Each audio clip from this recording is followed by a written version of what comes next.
Сайн бяцхан өрхөм үзэгчтэй сайхан амарцгааж байна уу? Монголын мэдээ агентлаг Бям гарагийн цагийн хур хөтөлбөр эхэлж байна. Эхлээд цагийн хур дээр үзүүлэх мэдээллийн товчтой танилцсан уу? Буян тухай хорооллын цэвэрлэх байгууламж шинэ технологиор баригдсан. Баялаг бүтээгчдийн чуулган өнөөдөр боллоо. Хөгжлийн бэрхшээлтэй иргэдийн ихэнх нь эрт онцлуулж, эмчлүүлж чадахгүй байгаагаас хохирч байгаагаас судалгааны дүн баталжээ. Дотоодын зах зээл хамгаалагдаагүй учраас үндэсний үйлдвэрлэгчид импортын ижил төрлийн бараатай өрсөлдөж чадахгүй байна. Эдгээр олон бусад мэдээллийг бид өнөөдөр үзүүлэхээр бэлтгэлээ. Нийслэлийн иргэдийн тав тухайг алдагдуулж байгаа төв цэвэрлэх байгууламжийн бохирын үнэрээс эхлээд бүрэн цэвэрлэгдээгүй бохир ус туул гол руу цутгаж байгааг шийдэхин тулд хэд хэдэн жижиг цэвэрлэх байгууламжийг бага зардлаар 1 жилийн хугацаанд барьж болно гэсэн санал гаргалаа. Өнөөдөр улсын их хурлын дараагийн их хуульд буян тухай орон сууцны хорооллын шинэ цэвэрлэх байгууламжийн ажлын явцтай танилцах үеэр албаных нь ийм тайлбар өгсөн юм. Энэ бол хоногт 2000 м3 бохир ус хүлээн авах хүчин чадалтай бага урын цэвэрлэх байгууламж. Өнгөрсөн жил улсын төсвөөс 2.8 тэрбум төгрөгийн санхүүжилтаар 8 сарын дотор барьж байгуулсан байна. Тус цэвэрлэх байгууламж нь буян тухай хороолол болон нисхийн олон мянган айл өрхийн бохирын асуудлыг шийдэж байгаа юм. Энэ бол одоо нэг аймгийн төвийн хэмжээний цэвэрлэх үү? Тийм, ерөнхийдөө бол нэг хэрэг. Их хурлын дарга энэ байгууламжтай танилцсны дараа буян тухай хороололд шинээр баригдаж байгаа 20,000 м3 бохир ус хүлээн авах хүчин чадалтай цэвэрлэх байгууламжийн ажлын явцтай танилцсан. Энэ бол ирээдүйд сүндэрлэх, шинэ яармаг хороолол, сургууль цэцэрлэг гээд олон барилга байгууламжийн бохирын асуудлыг шийдэх бүтээн байгуулалт юм. Одоо ачаал нь 4-8 дахин хэтэрчгээд байгаа төв цэвэрлэх байгууламж лагаа ил задгаа хатаадаг бол энэ цэвэрлэх ондоо шийдэлтэйг гүйцэтгэгч компани ажилтан Баттулга тайлбарллаа. Энд болохоор байгууламжид гарсан лагуудыг лаг эсгэгцэх, тэгээд лагийг боловсруулах байгууламжтай 2 байгууламж хийж байгаа. Эндээс нь болохоор лагаас биогаз гаргах нэг байгууламж байгаа. Үлдсэн нь эндээс гарсан лагийг үнэргүүжүүлээд, халдваргүйжүүлээд хөрс дэвсэх байдлаар ашиглах боломжтой. Энэ болохоор өөрөө үнэргүү. Улаанбаатар хот шинээр төв цэвэрлэх байгууламжтай болоход багаар бодоход 5-6 жилийн хугацаа хэрэгтэй. Дээр нь 300 сая долларын санхүүжилт шаардлагатай. Тэгвэл буян тухайд баригдаж байгаа энэ цэвэрлэх байгууламжийг улсын төсвөөс 34.1 тэрбум төгрөг гаргаж жилийн хугацаанд ашиглалтанд оруулахаар ажиллаж байна. Өөрөөр хэлбэл эдийн засаг цаг хугацааны хувьд хэмнэлттэй гэж тайлбарллаа. Бидний олж санал болж байгаа бол дэлхийн орнд тэрэн дээр бол саяны одоо лагийн төхөөрөмж хийж тийм үү? Энэ төхөөрөмжийг тавьчих.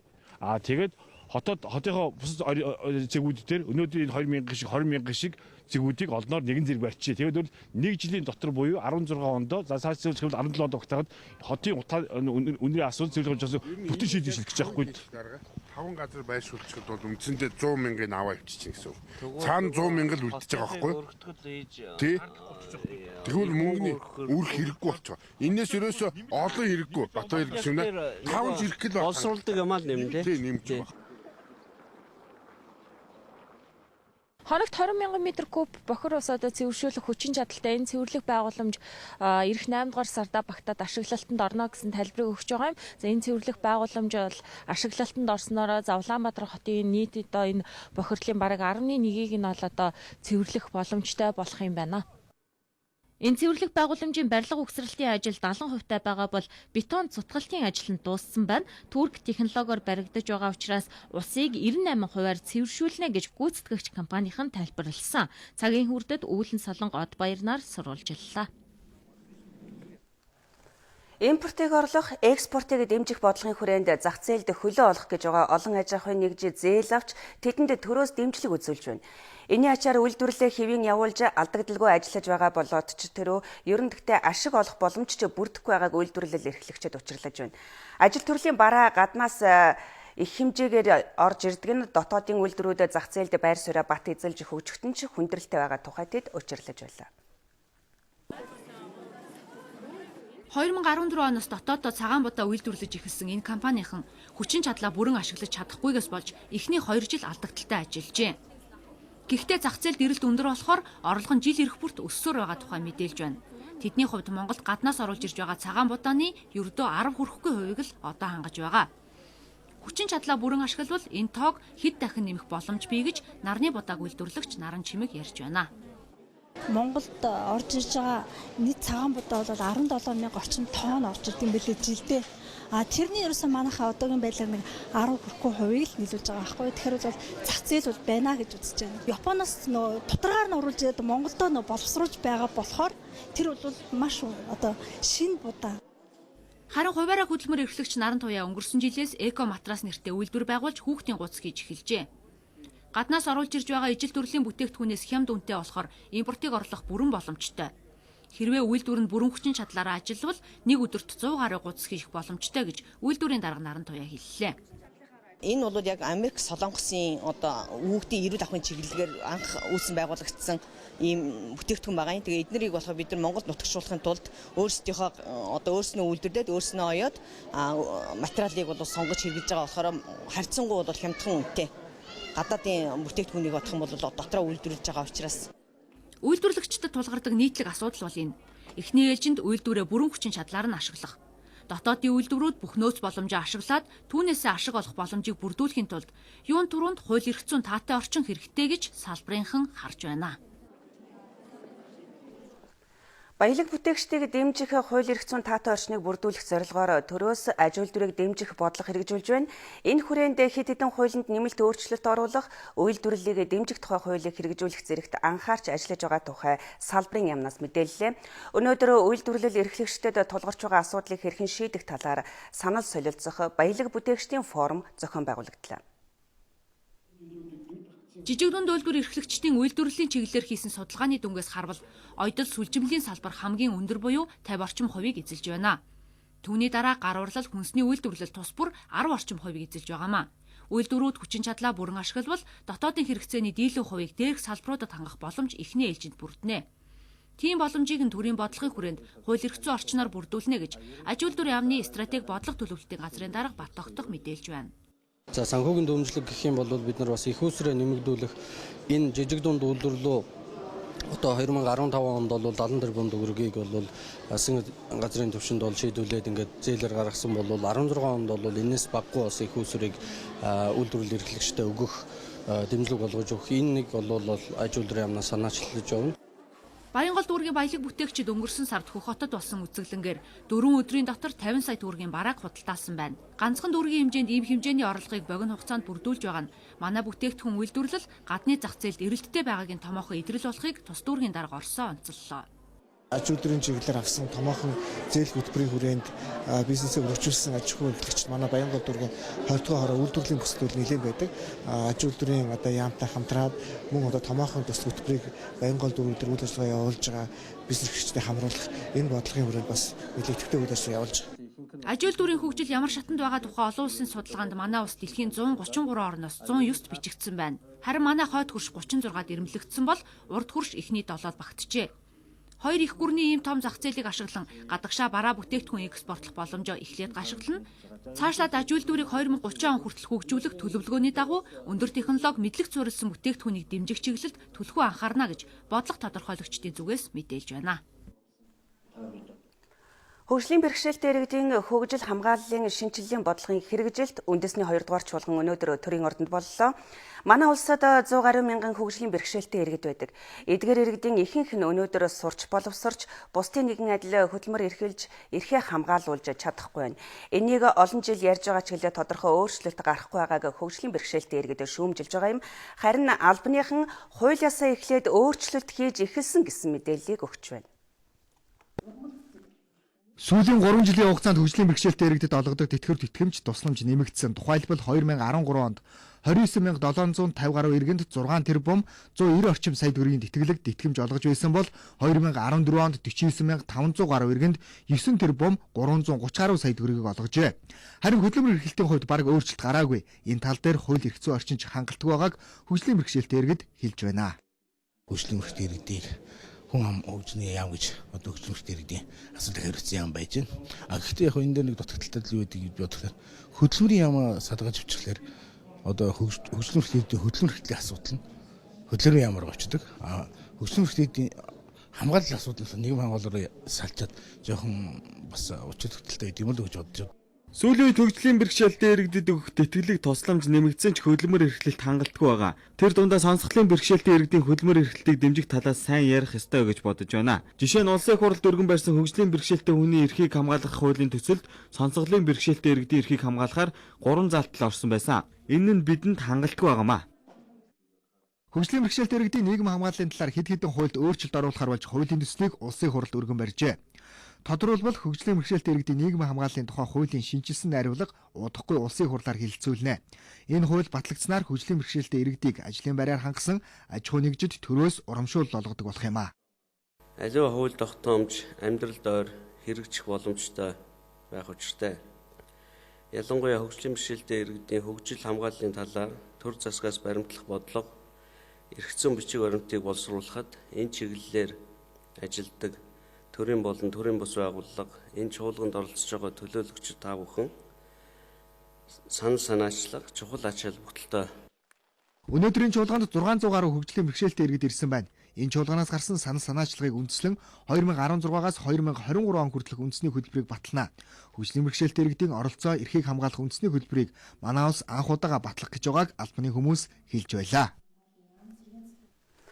Аливаа өвчнийг эрт оншилж зөв эмчилж чадах юм бол эдгэрэх магадлал 30-аас 50% нэмэгддэг. Гэтэл манайд өнөөдөр хөгжлийн бэрхшээлтэй гэсэн хүндхэн ангилалд оруулцгаад байгаа хүмүүсийн ихэнх нь эрт үедээ оншлуулж зөв эмчилгээнд хамрагдаж чадаагүй улмаас 1 насаараа хохирох эрсдэл өндөр байгааг Дэлхийн эрүүл мэндийн байгууллагын төлөөлөгчид хэлжээ. Албаны хүний энэ тодорхойлолтыг эдгэх боломж байсан харамсалтай нь хожимдсан гэсэн онцтой буюу хөгжлийн бэрхшээлтэй 10,000 гаруй хүүхэд манай улсад бий гэсэн сэргээн засалтын үндэсний төвийн эмч нарын баримтч мөн давхар батлаж байна. 100 гаруй мянган хөгжлийн бэрхшээлтэй иргэд байгаагийн 30 мянган гаруй төрөлхийн 71 мянган олдмол гэсэн судалгааны дүн гарчээ. Олдмол хөгжлийн бэрхшээлтэй иргэдийн ихэнх нь онш буруу тогтоогдсон эмчилгээ хийгээгүй удснаас ийм байдалд хүрсэн байдаг юм байна. Жишээ нь самдан бусдын буруутай хариуцлахгүй үйлдэлээс болж багадаа нугсандаа хүнд гэмтэл авсан. Ийм гэмтэлтэй болсноо тэрээр олон жилийн дараа мэджээ. Яг тэр үед бол Монголд ажиллах бээрээс нуруу нугсны гэмтэлтэй гэж мтээгүй. Зөвхөн түүхний мултралтай гэж явдаг байсан. Тэгээд Солонгост би эмчилж гэдэг чигээр нуруу нугсны гэмтэлтэй болсон байна. Тэгээд нуруу нугсны гэмтлэгээр нь хааж эмчилж болохгүй шүү дээ. Түүхний мултралтай гэж хэсэг явж байсан гэдэг чинь хэдэн нас хүртэл тэгж явсан бэ? Одоо 12 нас хүртэл юм да. Манай улсад 11 мянган хөгжлийн бэрхшээлтэй хүүхэд байгаагийн ихэнх нь хөдөө орон нутагт байна. Тэдний зарим нь яагаад ийм болсон, ямар төрлийн хөгжлийн бэрхшээлтэй болохож мэдэхгүй явж байгааг түгээмэл хөгжил төрийн бас байгууллагынхан хэлж байлаа. Тухайн хүмүүс маань ямар хөгжлийн бэрхшээлтэй гэдгийг маш сайн мэдэж авах хэрэгтэй. Тэгээ өөрийнхөө тухай ойлгох хэрэгтэй. Зарим тохиолдолд орон нутагч гэсэн төрөлхийн одоо хүүхэд наснаас хөгжлийн бэрхшээлтэй байгаад яг одоо асуухлаар яг ямар хөгжлийн бэрхшээлтэйг мэдэхгүй байх юу бол тохиолдол их байдаг. Хөгжлийн бэрхшээлийг 1-3 настайд нэмжлэх нь хамгийн тохиромжтой гэж үздэг. Тиймээс зарим улс орнууд хөгжлийн бэрхшээлтэй байж магадгүй гэсэн хүүхдүүдийг багад нь үн төлбөргүй шинжилгээнд хамруулж эмчилгээ хийдэг байна. Харин манай улсад хөгжлийн бэрхшээлийг эрт үед нь илрүүлэхэд ямар ажил хийгдэж байгааг тодруулахад салбар дундын үндэсний комиссийг байгуулж ажилд оруулсан. Энэ нь нэг үр хүүхдийн эрт онцлогооны асуудлыг шийдэх зорилгоор энэ одоо үндэсний комиссийг байгуулсан 21 аймаг 9 дүүрэгт одоо салбартай төлөөлөлтөй ийм байгууллага. Энэ байгууллага маань байгуулагдаад одоо 2 дахь жилдээ ажиллаж байна. Энэ хугацаанд бас маш олон одоо тохиолдлуудыг илрүүлж одоогийн байдлаар 460 орчим тохиолдлыг илрүүлсэн. 2012 оноос хойш хөгжлийн бэрхшээлтэй иргэдийн хамгаалал сэргээн засалтанд 100 гаруй тэрбум төгрөгийг зарцуулжээ.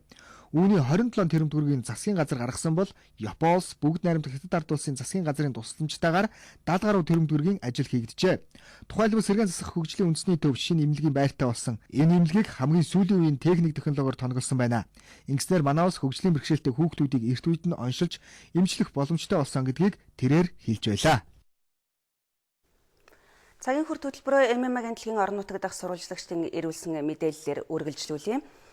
Завхан аймгийн цагаан чулууд сумаас ирүүлсэн мэдээллийг эхлээд хүргэе 2015 онд улсын хэмжээнд 55 цэцэрлэгийн барилга шинээр баригдаж байна. Энийн нэг нь Завхан аймгийн цагаан чулууд суманд байгуулагдаж хүүхдүүдэд хүлээж авчээ.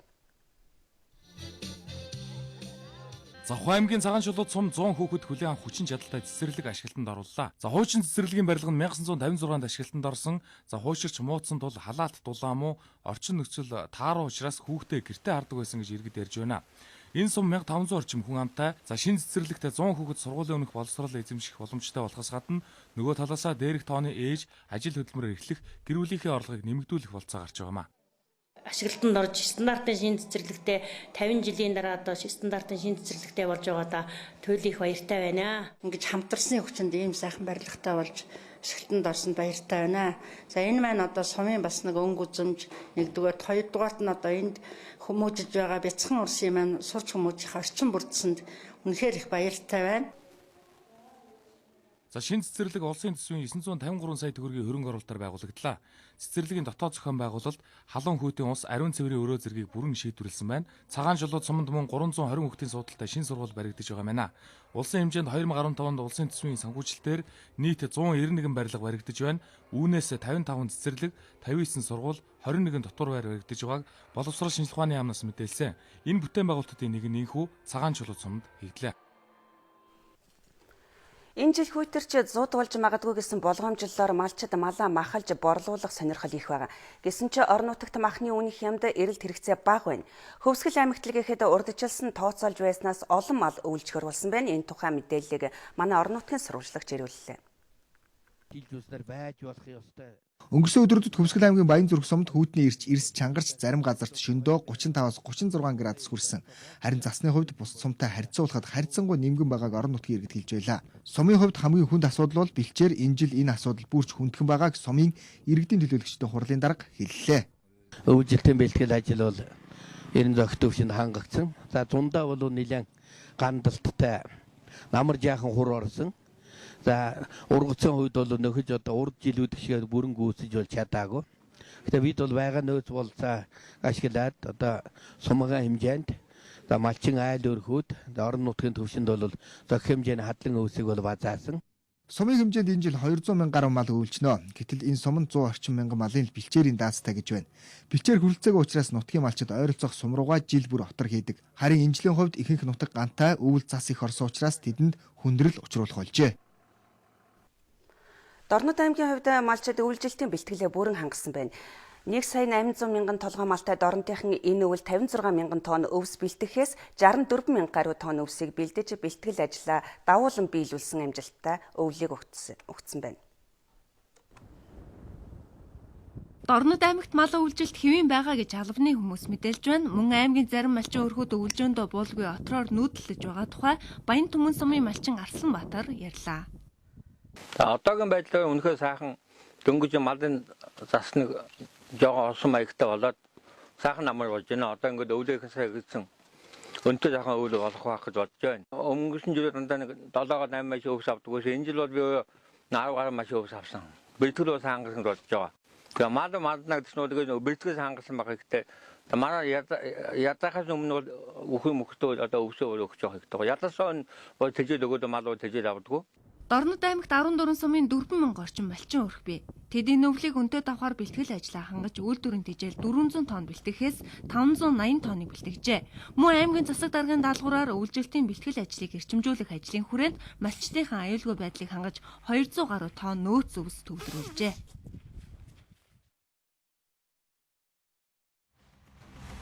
Оросын холбооны улс манай мэрэгжилтнүүдээс аргалыг өсгөн үржүүлэх хамгаалах талаар туршлага судална. Парисчууд 400 жилийн өмнөх стандартаа одоо ч мөрддөг. Монгол бүсгүй Луврын музейн 36 дахь хилээр монгол хэлийг бүртгүүлсэн. Бүсгүйхэн хөгжмийн зэмсэг хоёр их шиг яруу гэдгийг илэрхийлсэн хос их шиг үзэсгэлэн гарлаа. Виртуоза наадам сонгодгуудын чансааг тодорхойлдог. Сонгодог урлагаар дамжуулан хүүхдийг зөв ёс суртахуунтай хүн болгон хүмүүжүүлж болно. Цагийн хүрт хөтөлбөр 2000 жилийн түүхтэй Парис хотын тухай мэдээллээр үргэлжилж байна. Франц улсад ажилласан манай сурвалжлагч сэргэлэн зураглаач Иштерж нар Парисын хот төлөвлөлтийн талаар мэдээ бэлтгэж иржээ. 2000 гаруй жилийн өмнө Сена мөрний хөвөнд байгуулагдсан Парис хот өнөөдөр 12 сая оршин суугчтай Европын 2 дахь том хот. Хотуудыг эдийн засгийн хэмжээгээр жагсаавал Парис дэлхийд эхний 5-д орно. Нэг гол бизнес нь аялал жуулчлал, за хотын төвдөө явуулын хүмүүсийн хүл дарагдсан хэсэг байдаг. За Монголын мэдээгийн сурвалжлах хэсэг Францын нийслэл Парис хотын жуулчид хамгийн ихээр төвлөрдөг гол хэсгээс үзүүлж байна. За энэ талбай бол одоо их онцлогтой талбай. За миний хард үзэгч та бүхний харж байгаагаар бол алдарт Эвлийн цамхаг харагдаж байгаа. За мөн одоо яг ийшээ зүүн гар дагуулад харах юм бол Шонзелизе буюу Элизийн гудамж харагдаж байгаа. Баруун хэсэгт бол Луврын музей байгаа. Гэх мэтээр одоо энэ цэгээс бол Францын хамгийн алдартай одоо бүх одоо дурсгалуудыг нэг зэрэг харж олдгоороо бас онцлогтой юм байна.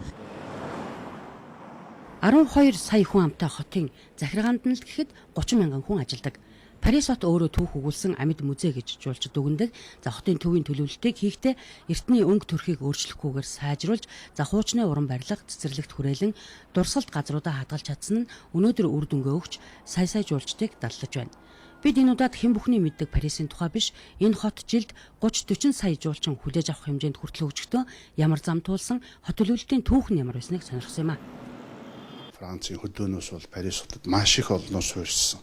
Барилга байгууламжийн ажил маань өөрөө огцон өсөлттэй холбоотой их замбраагүй явагдаж ирсэн юм байна л да. Гэвч энийг 17 дугаар зууны үед Парис хотын захирагч Осман гэдэг гүн томилогдоод энэ юу нэм байж болохгүй байна. Яагаад тэгэхээр Парис хотын иргэдийн эрүүл мэндийн асуудал бол маш хурцаар тавигдсан. 400-ны өмнө нийслэлд нь хүн ам олноор сууршиж, яг одоо манад үүсэж байгаа шиг хүндрэлүүд бий болж эхэлсэн. Энэ л үед алсыг харсан хотын захирагч Осман гүнгийн тогтоосон стандартыг парисчууд өнөө хүртэл мөрдөж байгаа нь бидэнд хамгийн сонирхолтой бас авууштай туршлага санагдсан. Парис хотын архитектурын тухайн үеийн стандарт бол их сонин 5-аас 6 давхар байшинтай. Дээврийн хэсэг бол одоо гудамжинд унах нарны тусгалын уналтыг бол заавал бол одоо доод давхартаа үдчих яах. Өнгө бол шаргал чулуугаар бол өнгөлнө. Мэдээ шаргал чулуун дээр зөгцсөн хар ширмэн цутгууран хаалт гэх мэтчлэн. Энэ маань өөрсдөө бүгд л тухайн үед тавьж байсан стандарт уу шаардлагууд юм байна. Парисын өнөөгийн амжилтанд хүрсэн гол нууцуудын нэг нь чухмал Осман гүнч байна уу хэн байна хамаагүй зөв шийдвэр сайн стандартаа ягштал хатуу баримталдаг энэ чанарт нь байгаа болов. Эртний хаадын ордон, дээдсийн хүрээллийн сууц, олон зууны туршид баригдсан ордон музей гэд бүх зүйлийг хэдэн үед баригдсан тэр үеийн байдлаар нь хадгалан байнга сэргэн засварлаж байдаг. За зам хашлага тэр байтугай гудамжин дах цэцгийн савч байлаа гэсэн чанар чансаан сайжрах гэхээс хэдэн 10 жилээр л нэгэн хэвээр байж байдаг тухай парисчууд ярьж байна. За Парис хотод байх бүх эртний барилгыг сэргээн засварлах ажилд олон тэрбум евро зарцуулдаг. За ингэхдээ тухайн үед баригдсан хийц загвар хэрэглэж байсан материалыг хүртэл тэр хэвээр нь хэрэглэхийг чухалчилдаг гэж байна. Францаас бэлтгэсэн мэдээллийг үргэлжлүүлж байна. Энэ удаад дэлхийд алдартай Луврын музейн тайлбарт монгол хэлийг 36 дахь хэл болгож оруулж чадсан Луврын музейн монгол тайлбарлагчтай сэтгүүлч Сэргэлэн та бүхнийг уулзуулж байна. Галсан оюун тунгалаг гэсэн Facebook хаягны эзэн энэ бүсгүй Луврын музей болон Версалийн хааны ордны аль биесны тайлбарлагчаар ажиллаж байна. Тэрээр 2012 оны 5 дугаар сард монгол хэл дээр үзмэр тайлбарлах эрх авсан. Луврын захиргаа түүнийг музейн тайлбарыг монгол хэлээр хийхийг зөвшөөрснөөр дэлхийн соёл аялал жуулчлалын томоохон төв болох Луврын музейн 36 дахь хэлээр монгол хэлийг бүртгэсэн байна. Санамсаргүй энд Орос найз маань намайг чи хөтчөөр ажиллаад өгөөч гэж гуйгаад тэгээ би Оросуудад хөтчөөр ажиллаж ирсэн. Музейн тайлбарлага хийхэд музейд аваач шунгууд музейн тайлбарлагч нар ярьж ирсэн юм надад маш таалагдаад ингээд би сургуульд нь ороод төгсөөл эхэлж байгаа шүү дээ.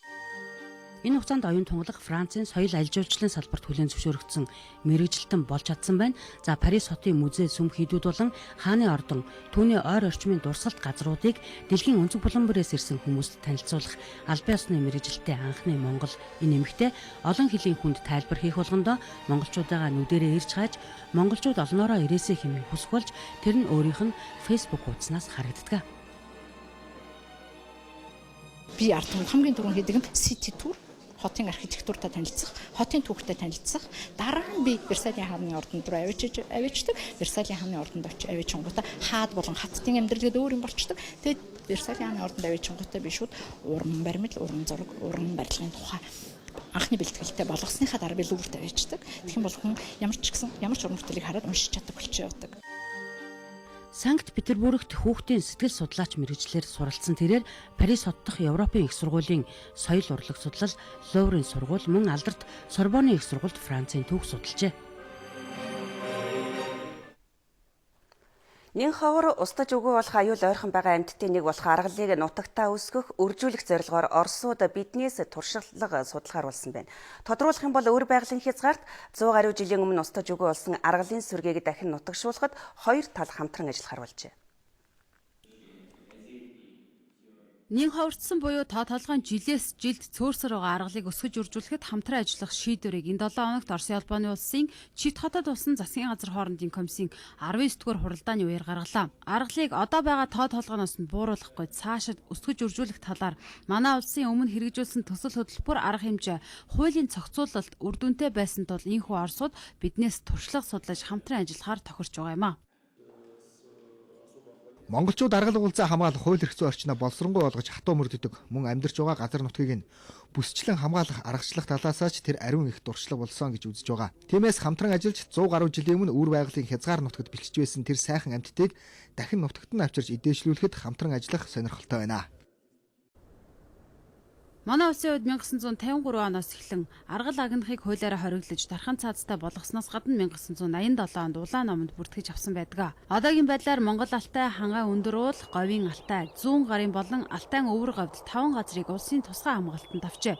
Ингэснээр 2000-ад оны ихээр тоо толгойд буурч байсан аргал сүүлийн 10 жилийн хугацаанд харьцангуй тогтвортой өсөж эхэлсэн байдаг байна. Хамгийн чухал нь бид аргал цагаан зэрийн тоо толгойг инхүү бууруулахгүй хамгаалж чадаж байгаагаасаа гадна Европын орнуудын амтны хүрээлэнд цөөн тоогоор үлдээд байсан тахийг Монголд авчирч нутагшуулж чадсан учраас бусадтай хуваалцах туршлага бий гэж байгаль орчин ногоо хөгжил аялал жуулчлалын яамны төрийн нарийн бичгийн дарга Цэнгэл ярьсан юм а. Том хөрөнгө мөнгөтэй холбоотой энэ проектыг хэрэгжүүлэхэд бол аргал бол одоо ерөнхийдөө хойшлоод байгаа шүү дээ. Энэ бол манайх урдаас хойшлоод байгаа. Тэгээ энэ бол байгалийнхаа одоо институц гэдэг юм тэр нөхцлөөр нь байгаа амтныг бид нар одоо хармалаа наашин татна гэд хэлээр хэлийн манай Орос хараад байж чадахгүй орж гарч байгаа учраас бол энэ дээр нэгнийхийг бас аргалыг үржүүлэх юм санаачлагыг дэмжиж бид нар бол бас аргал үржүүлэхдээ бас санаачлагын хувьд бол манай яамл тэр тусмаа дэмжлэг үзүүлж байгаа. Энийхээ хариуд бид нар бас усан цахилгаан станцаа барина гэдэг одоо тийм нэг ац гэдэг юм да. Тийм л хоёр талдаа л өгөөтэй аваатал ийм байдлаар л яригдж байгаа асуудал. 2001 онд манай улсад аргал 13-аас 15 мянган тоо толгойгоор тоологдож байсан бол 2009 онд дунджаар 18100 орчим толгой нөөцтэй байна гэсэн үнэлгээ гарчээ. За тархацын үед Монгол орны 15 аймгийн 110 сумын 47000 гаруй км квадрат нутгийг хамран амьдарч байна. Америкийн нэгдсэн улсаас манай сурвалжлагч уран чимэг мэдээ ирүүлсэн байна. Монголд 20 жил аялаж хөвсгөлийн цаатан түмний ахуй соёлтой танилцсан Америкийн иргэн Саскари церемони нэртэй Монгол бөөгийн тухай баримтат кино бүтээж Америкийн нэгдсэн улс дахь Монгол улсын элчин сайдын яамд нээлттэй хийсэн байна. Сувилагч мэрэгчлээ Саскари 20 жилийн тэртээ өрөнд орны уламжлалт тэмцэлгээний арга барилд суралцах зорилгоор анх Монголд ирж байжээ.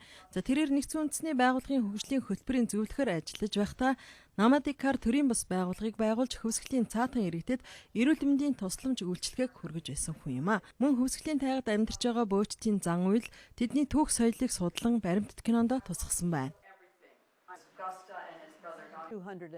Хөвсгөл аймагт одоогийн байдлаар ердөө 250 гаруй цаатан буюу 55 өрх амьдарч байна.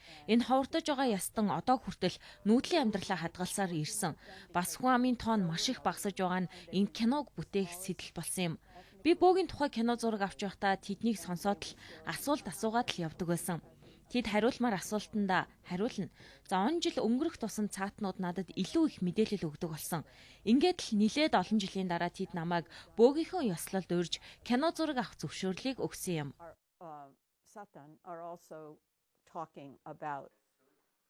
Монголчууд бид өнөөдөр өөрсдийнхөө уламжлалт зан заншил, түүх соёлоо хадгалах, өвлүүлэх, хойч үедээ уламжлах тал дээр анхаарал нэлээд сударч байхад гадаадын олон орны судлаачид, кино найруулагчид, аялагчид Монголын өв соёлыг дэлхийн нийтэд таниулан улмаар хамгаалах зорилгоор ном зохиол, кино урлагийн бүтээл төрвөн дуу хоолойгоо илэрхийлж байна. Хатагтай Саскаригийн хувьд 20 жил Монголоор аялахдаа миний зүрхэн дэх цаатнууд ном, говийн эмэгтэйчүүдийн дуулал, Миграцион, церемон зэрэг баримтат киног бүтээн Америкийн олон хот томоохон ихтэй сургуулиудад үзүүлж Монголын уламжлалт зан заншлыг түгээн сурталчилж байна.